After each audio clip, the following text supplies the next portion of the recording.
got really bad and it started to look like you might actually be under physical threat, or the film crew as well? How?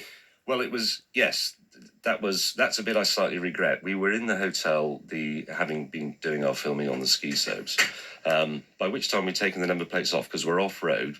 We can do that. Yeah. We heard about the veterans, and I think there were a number of genuine veterans, older blokes that I saw. We went back to the hotel, they turned up, more of them turned up.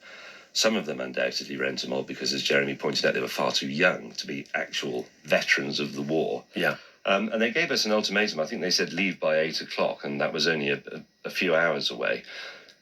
Leave by 8 o'clock, that's what you were told. So you must have been terrified. Well, it was we were getting a bit jumpy, but that... Yes, I don't think it's the number plate that's the issue, really. Well, it's yes. what happened following. Yeah.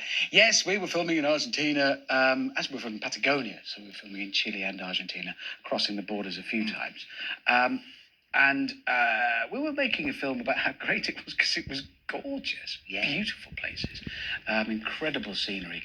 And then we got a tweet about a week into a several week shoot that pointed out that the number plate on one of the cars, you could put down, you can, I can see it. Yeah. So we all ran cold. Oh no, that's bad. Because we were going right down to Ushuaia, like the very south. Yeah. Where there's still feeling about it. It was a war. People died on both sides. So we thought, oh, God, well, if that's going to cause offence, take it off. Yeah.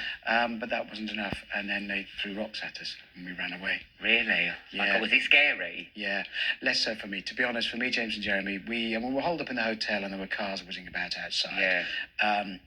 And then we managed to get enough tickets out to Buenos Aires and subsequently home for the three of us and a couple of producers to go. Yeah. And we thought, well, that'll draw the fire. That's all they're after. Our stupid, ugly mugs off the telly, because the insult is perceived as, we're the face of it. Yeah. The trouble is, we thought that we were the magnet for all that, because we're the presenters, and it was whatever this perceived slight was, it must have come from us. So we ran away to the airport. How did you do that? Did you all get in one car and flee? Yeah. To be honest, obviously the crew have a huge amount of kit. A lot of it is mounted in the filming cars, the Land Rovers that we use. We hire those locally, but it's a day's work to dismantle. I'm sure it is. Yeah, it must be a big support crew you've got. Yeah, huge. Plus some locals with trucks with spares and recovery, all that sort of thing. So they went off to the border. Did you film? Is any of this filmed? Because yes, they filmed, I think, quite a bit of it, and we filmed some of it on mobile phones. Yeah. Were you genuinely, honestly, you must have been scared in that situation, because you're in a foreign country and they don't want you there. That's not a very nice feeling. But we, the three presenters, we took the two girls with us and a couple of other people. We got out quite smoothly. The airport's very nearby, has its own airport, Ushuaia. You can fly internally to Buenos Aires.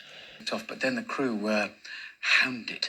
No. Chased by them. Oh, no. They set up roadblocks. And there's 23-year-old researchers and camera assistants and camera operators in the cars for, I think, 58 hours they were on the run.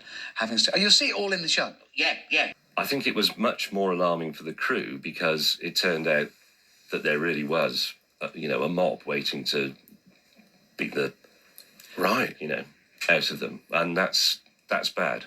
I feel we sort of misjudged that. We thought they'd be okay if we weren't there. I think it's actually the cars that turned out to be the magnet for the Yobs, not us three. So did they get out unharmed? They largely unharmed. There were a couple of cuts and bruises and things, but nothing, nobody was hospitalised or anything. The cars were very badly damaged. So have you seen the team since they got back home safe and sound? Yes, most of them.